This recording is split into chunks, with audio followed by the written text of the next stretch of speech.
Queridos, eu queria te fazer uma pergunta.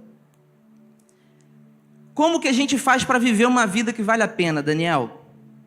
Para muita gente, uma vida que vale a pena se resume a conquistas. Coisas que na força do seu braço você vai conseguir. Alguns dias atrás, o Flamengo foi campeão de 2 títulos importantes. Você não sabe o tanto que eu torci para isso não acontecer. Mas eu tenho uma chance de ser feliz ainda, Senhor. Ouça o clamor do teu servo. O Vasco pode ser campeão depois de muitos anos. Amém, querido? Tem vascaíno aí? Aleluia. É o único time que tem respaldo bíblico para você seguir. Tome a sua cruz e siga. Eu só não sabia que seria tão pesado. Mas para muita gente, uma vida que vale a pena é você conquistar uma casa, conquistar um emprego dos sonhos, ter recurso financeiro. Existe um instituto americano chamado Instituto Barna. Eles fazem muitas pesquisas sociais. É um instituto cristão. Eles fizeram uma pesquisa entre os americanos com uma única pergunta: o que é necessário para ser feliz? E eu te faço essa pergunta: o que é necessário para ser feliz? Ganhou de lavada uma resposta, que era uma pergunta que tinham respostas pré-selecionadas. Ganhou a resposta: ter saúde e não ter falta de nada. Isso é uma vida feliz para eles. E talvez você concorde com isso. Eu concordo. Você concorda, irmão? Amém? Para ser feliz, ter saúde é ótimo. Não ter falta de nada é ótimo. Só que Jesus, em Lucas 10, 20, é o momento em que Jesus seleciona 72 pessoas. Não eram os discípulos, 12 discípulos, eles estavam no meio, mas eram 72 nessa ocasião. E ele enviou de 2 em 2 por todas as cidades ao redor de onde ele estava. E depois de um tempo eles voltaram fascinados, porque os espíritos imundos obedeciam, os enfermos eram curados, os mortos ressuscitavam. Coisas incomuns estavam acontecendo, coisas sobrenaturais estavam acontecendo. Só que Jesus vem e dá uma nesses discípulos, falando: vocês não deviam estar felizes porque os espíritos imundos te obedecem, porque os enfermos são curados, ou porque coisas sobrenaturais estão acontecendo diante dos seus olhos. Vocês devem estar felizes porque os seus nomes estão escritos nos céus. E uma vida feliz, querido, não se resume a coisas dessa terra que a gente pode ter. Que talvez a motivação de muitas pessoas ao frequentar um culto, ao vir numa igreja, seja por conta de uma necessidade física, uma necessidade financeira, uma necessidade emocional. E é comum que isso aconteça mesmo. Mas o que te faz permanecer em Cristo não são as bênçãos. É a certeza de que o seu nome está escrito nos céus. É a certeza de que essa vida vai passar. E tudo isso que essa vida pode nos dar, vai passar também. Então não faz o menor sentido a gente se concentrar em coisas daqui. Hoje a gente vai falar sobre viver é Cristo e morrer é lucro. Filipenses capítulo 1, versículo 20. O pessoal do telão vai projetar aqui. Acho que eu vou ler com vocês, porque às vezes a tradução está diferente. Diz assim: aguardo ansiosamente e espero que em nada serei envergonhado. Ao contrário, com toda a determinação de sempre, também agora Cristo será engrandecido em meu corpo, quer pela vida, quer pela morte. Porque para mim o viver é Cristo e o morrer é lucro. Caso continue vivendo no corpo, terei fruto do meu trabalho e já não sei o que escolher. Feche seus olhos, querido.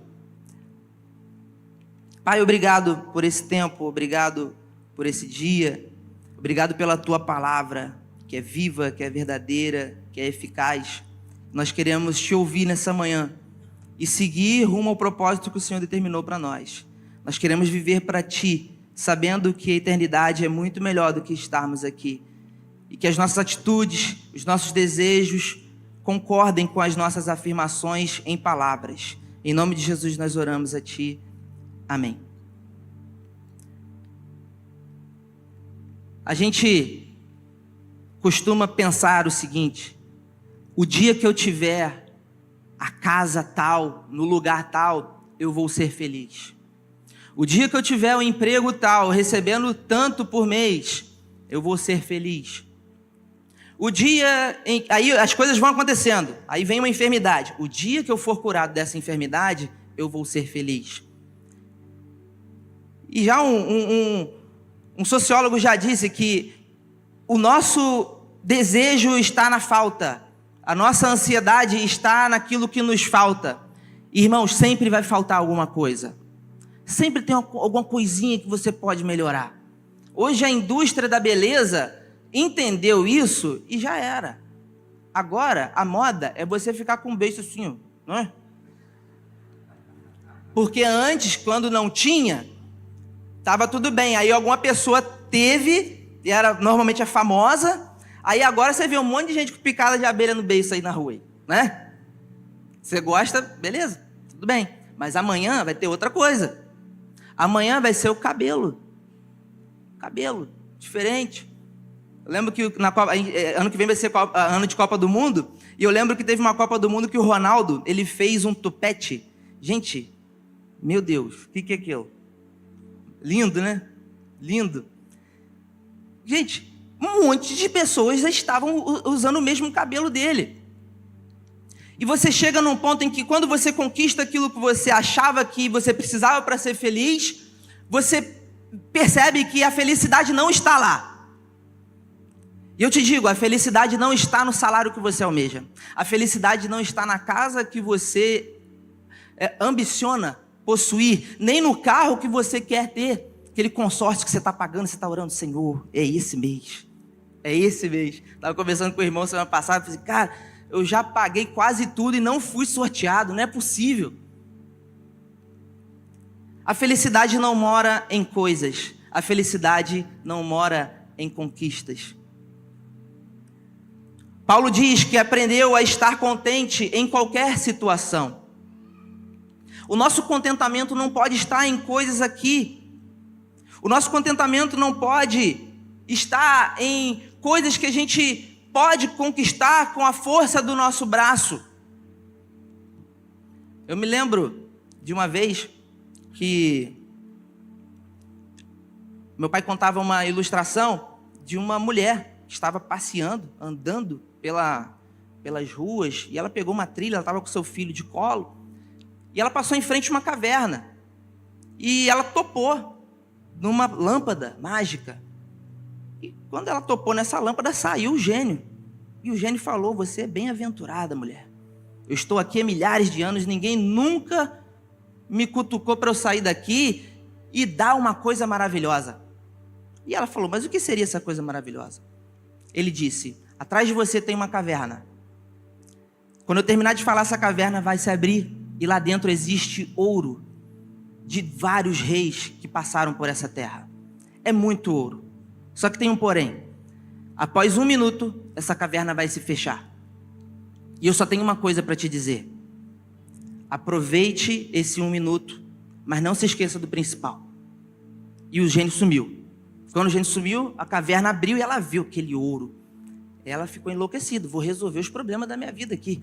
Então ela entrou nessa caverna e começou a pegar tudo que dava para pegar. Só que ela estava com um bebê de colo, e ela pensou: filho, fica aqui, que eu vou pegar tudo que eu puder pegar, e daqui a pouco a gente sai.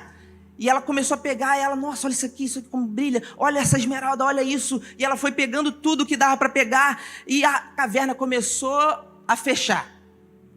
E ela saiu correndo. E quando ela saiu correndo, ela olhou para o lado e falou: filho,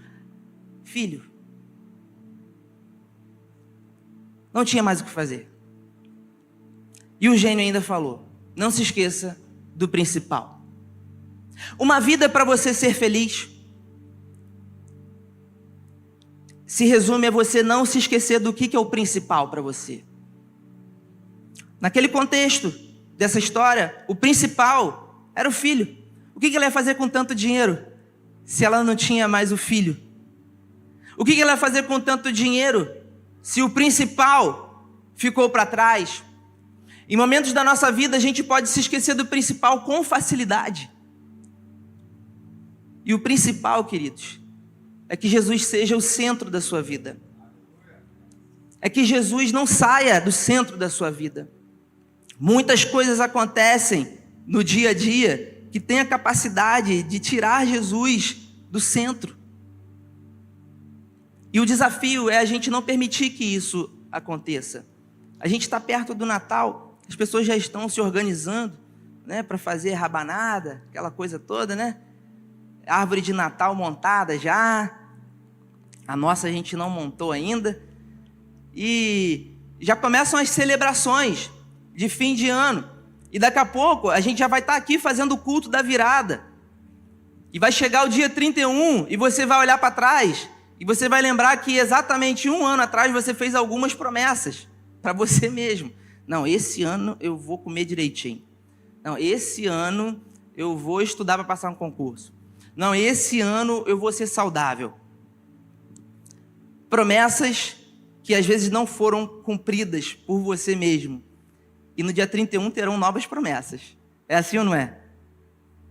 E é natural que seja, tem que ser assim mesmo. Você tem que almejar coisas melhores, você tem que almejar melhorar sempre. Mas acontece que se o principal não estiver nítido para você, você vai almejar coisas daqui. Quando você se der conta, já não tem mais tempo. Eu me lembro de um jogo de tabuleiro. Quantos aqui já jogaram War? Alguém sabe? Algumas pessoas. Buraco. Alguém já jogou buraco? Alguém gosta de buraco? Tem mais gente. Buraco. Vamos falar do buraco. É um jogo que você junta cartas. Você tem que montar a sequência. De ás a ás é uma canastra de 1000. Então, se você faz uma canastra de 1000, meu irmão, você já deixa o oponente desesperado. E aí, eu me peguei numa situação dessa. Eu estava pegando cartas, pegando lixo, né? Quem sabe que é buraco vai entender. Pegando lixo, lixeiro, quero fazer uma canastra de 1000. Falta uma carta só para fazer uma canastra de 1000. E eu tô ali, segurando. De repente, o oponente pega uma carta misteriosa e bate o jogo. Acabou o jogo. E eu, com a minha canastra de 500 na mão, não baixei porque eu queria o ás para fazer a de 1000. Alguém já passou por isso? Um buraco? Meu Deus. É assim, né, Claudinho? Dá uma raiva, né? Esse cara maluco abaixou tudo. E eu ainda pago a mão que estava comigo. Então minha pontuação ainda cai porque eu não coloquei na mesa. E se hoje for o seu último dia? E se hoje for a última pregação que você vai ouvir na sua vida? Porque um dia será. E talvez esse dia seja hoje. Está amarrado, está repreendido. A gente não quer morrer, cara. Não é, gente? A gente não quer morrer. Deus mandou um Salvador para nos livrar dessa terra e a gente quer um Salvador para a gente se manter nessa terra mais confortável e mais feliz, com bênçãos. Ou será que Jesus morreu numa cruz para nos dar mais conforto aqui? E o Deus que enviou o seu Filho não poupou o seu próprio Filho, antes o entregou para que nós pudéssemos ter acesso à eternidade. Será que Deus vai nos poupar da morte? A não ser que tenha algum Enoque aqui, ou Elias. Tem algum Enoque aqui? Não, né? Elias, alguém que chama Elias? Foram os dois que não experimentaram a morte. Mas um dia, nós vamos experimentar. E será que nós vamos estar juntando coisas para usufruir aqui, sendo que nós não vamos ficar aqui? Paulo, quando diz que viver é Cristo e morrer é lucro, ele fala isso no capítulo 4. Aliás, ele falou no 1, mas no capítulo 4, versículo 11, diz assim: não estou dizendo isso porque esteja necessitado, pois aprendi a adaptar-me a toda e qualquer circunstância. Sei o que é passar necessidade e sei o que é ter fartura. Aprendi o segredo de viver contente em toda e qualquer situação. Seja bem alimentado, seja com fome, tendo muito ou passando necessidade. Tudo posso naquele que me fortalece. Tem gente que pega só esse texto aqui e fala, tudo posso naquele que me fortalece. E esquece do que Paulo estava falando atrás. Fez um recorte e botou isso para a vida. Tudo posso naquele que me fortalece. Deus vai me fortalecer para receber a bênção. Deus vai me fortalecer para eu alcançar o milagre. Deus vai me fortalecer porque eu tudo posso, porque Ele é comigo. E eu vou te dizer, você não pode nada. Nada. É Ele que pode tudo. Porque é Ele que te fortalece. Sabe, irmãos? Muitas coisas você vai orar e Deus não vai te dar. Existem milagres que não vão acontecer. Deus faz milagres. Você crê que Deus faz milagre? Amém? Às vezes Deus faz milagres. E eu ouvi uma vez o pastor Carlito Paz falando que o maior milagre é você não precisar de um milagre. Querido, se você não precisa de um milagre e está tudo bem, glorifique o Senhor. Seja grato. Agora, se você precisa de um milagre, esteja ciente de que o Senhor pode todas as coisas. Ele pode fazer e Ele pode não fazer. Mas isso não tira dele o poder de ser Deus. Porque Ele é Deus sobre tudo.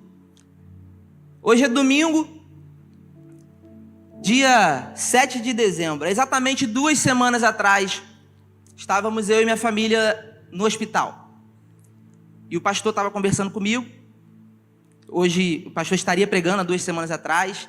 Ele perguntando: "Ei, Caleb, como é que tá, cara? Como é que tá?" Eu falei assim: "Pô, meu pai vai passar por uma cirurgia agora." E, para quem não sabe, meu pai teve um problema na aorta, que se chama dissecção de aorta. 1 em cada 100 mil pessoas vai ter isso. É uma coisa assim, catastrófica. Quando acontece, dificilmente tem como consertar. E ali eu pensei, é o cenário perfeito para um milagre. Então, mobilizamos milhares de pessoas para orar. Botei no Instagram, deu 32 mil visualizações. Tinha gente fora do país orando, gente de todo canto orando, fazendo círculo de oração, subindo um monte, em jejum. Eu fiquei em jejum, e eu falei, falta de oração não vai ser, falta de jejum não vai ser, o que tiver ao meu alcance de fazer, eu vou fazer, porque eu sei que Deus pode fazer um milagre. E talvez você tenha orado também, junto comigo.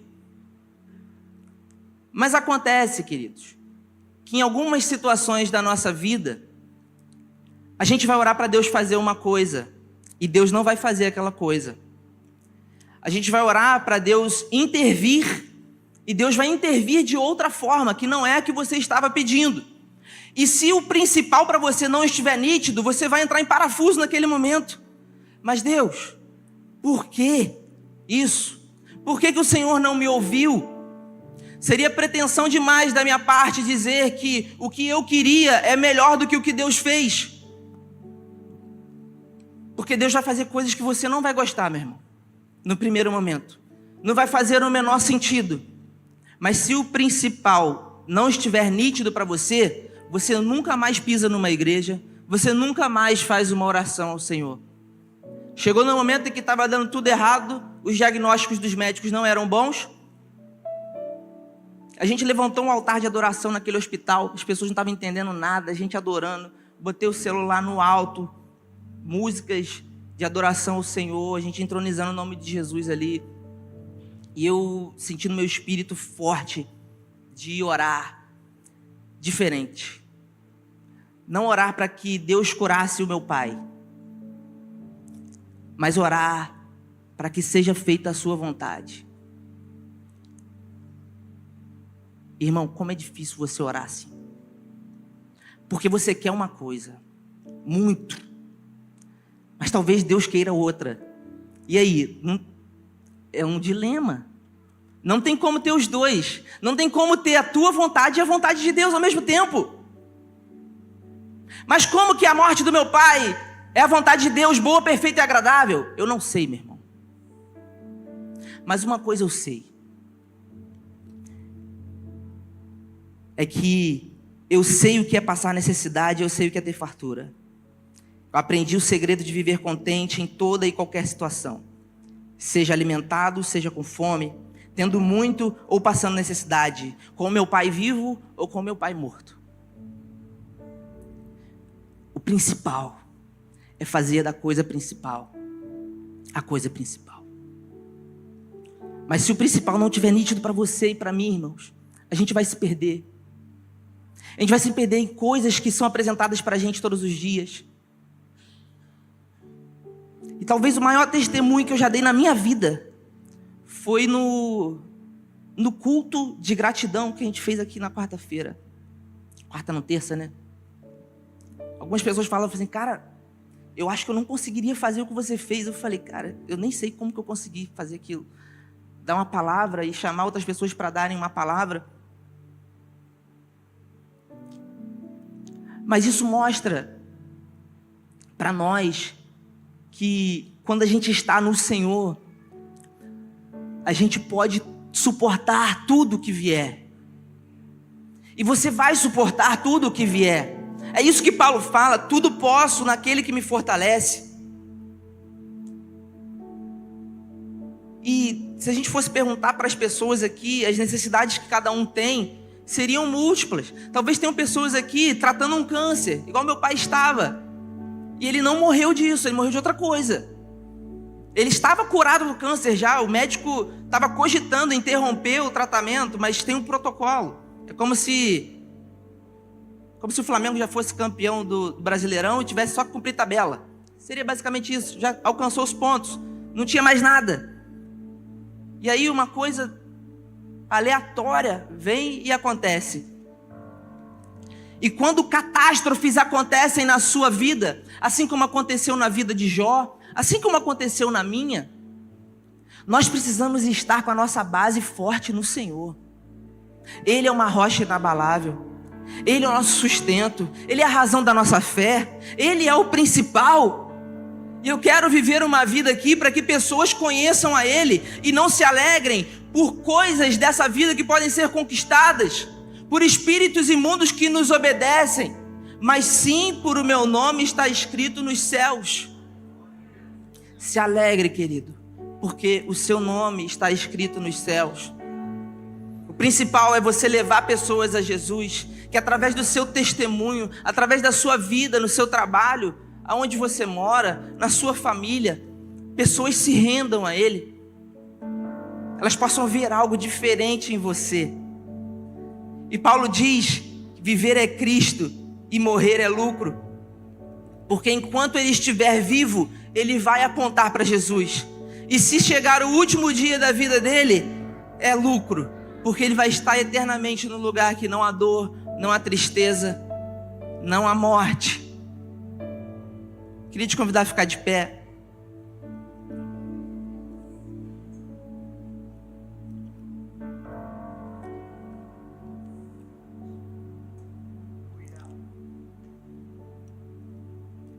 Tem um pregador que ele ficou muito famoso na década de 20 nos Estados Unidos, na época das cruzadas evangelísticas. O nome dele se chama Mordecai Ham, não sei quantos já ouviram falar. Ele fazia cruzadas por todo o país, toda a América, levantando aquela tenda de circo e levando toda uma estrutura, e eles pregavam o evangelho e milhares de pessoas se converteram. Num determinado dia, 2 jovens entraram e não conseguiram lugar. E eles resolveram ir embora.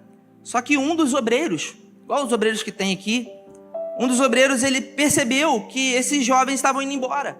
E ele foi atrás, pegou esses jovens pela mão e falou: aconteceu alguma coisa? Vocês estão indo embora? Deus reservou esse momento para vocês. E eles falaram: não, a gente não encontrou lugar, a gente vai voltar amanhã vai ter de novo, né? Ele vai. Mas olha só, eu tenho um lugar especial para vocês. Esse obreiro pegou esses 2 jovens e levou para a primeira fileira. E aqui, normalmente a primeira fileira, ela fica reservada para algumas pessoas. E às vezes você que chega nem sabe que aqui na frente tem lugar. E você olha assim: não, tá cheio, vou embora. Ou vou ficar em pé, mas aqui na frente tem lugar. E esse obreiro trouxe esses jovens para a primeira fileira. E naquela noite esses 2 jovens se converteram.